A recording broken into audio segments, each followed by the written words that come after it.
കഫക്കെട്ട് മാറാൻ നല്ലതാണ് ആവി പിടിക്കുന്നത്. പൂവാങ്കുറുന്ന്, തുളസി, ചില മഞ്ഞൾ ഇട്ടിട്ടുണ്ട്. ഇത് തിളയ്ക്കുന്നുണ്ട്. തിളയ്ക്കുന്ന സമയത്ത് ഒരു തീയൊന്ന് കുറയ്ക്കുക. ആവി വരുന്നുണ്ട്. ടീഷർട്ടിന് സഹായത്തോടെ ആവി പിടിക്കാം. ടീഷർട്ടിന്റെ കഴുത്ത് ഭാഗം ആദ്യം തലയിട്ടിട്ടു. Very simple. കണ്ടോ? ആവി പിടിക്കാം.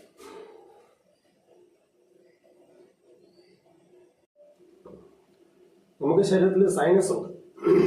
പൊള്ളയായ ഭാഗം നെറ്റിയിൽ, ഇവിടെ മൂക്കിന് ഇരുവശങ്ങളിൽ, തലയോട്ടിന് ഉള്ളിൽ, നമുക്ക് ഇവിടെ എല്ലാം കഫം കെട്ടിക്കഴിഞ്ഞാൽ സംസാരിക്കുന്നത് പോലും ക്ലിയർ ആകില്ല.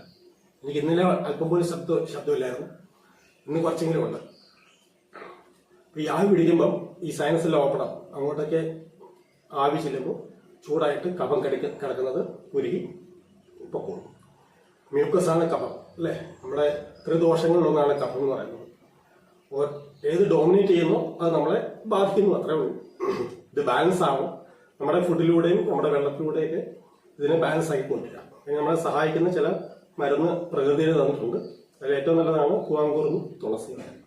മഞ്ഞൾ നല്ലതാണ്. മഞ്ഞൾ ആന്റി ഓക്സിഡന്റ് ആണ്, എല്ലാവർക്കും അറിയാം. അതിനകത്തെ കുർക്കുമിൻ ഏറ്റവും നല്ല മരുന്നാണ്. അതുകൊണ്ട് നല്ല പച്ചമഞ്ഞൾ കിട്ടിയാൽ പച്ചമഞ്ഞൾ ഉണക്കി പൊടിച്ചാണെങ്കിലും നല്ലതാണ്. അതിനകത്തെ കുർക്കുമിൻ എന്ന് പറയുന്നത് നമ്മുടെ ക്യാൻസർ കോശങ്ങൾ ഉള്ളിലുണ്ടെങ്കിൽ അതുപോലെ നശിപ്പിച്ച് നമ്മുടെ കോശങ്ങളെ ശുദ്ധീകരിക്കാൻ, റിജനേറ്റ് ചെയ്യാനൊക്കെ സഹായിക്കുന്ന ഒരു മരുന്നും കൂടിയാണ് മഞ്ഞൾ. ശ്വാസം എടുക്കാനുള്ള ബുദ്ധിമുട്ടാണ് ശരിക്കും ഉണ്ടാകുന്നത്. അപ്പോൾ ഈ ചൂട് ചെല്ലും, ആവി പിടിക്കുമ്പം ഉണ്ടാകുന്ന ഈ ചൂട് ചെല്ലുമ്പോൾ ഒന്ന് ഓപ്പൺ ആവും. ശ്വാസകോശങ്ങളുടെ അറകളൊക്കെ ഒന്ന് ഓപ്പൺ ആവും. നമ്മുടെ ഉള്ളിലുണ്ടല്ലോ പ്രാണൻ, എനർജി എന്ന് പറഞ്ഞാൽ പ്രാണൻ, അല്ലേ?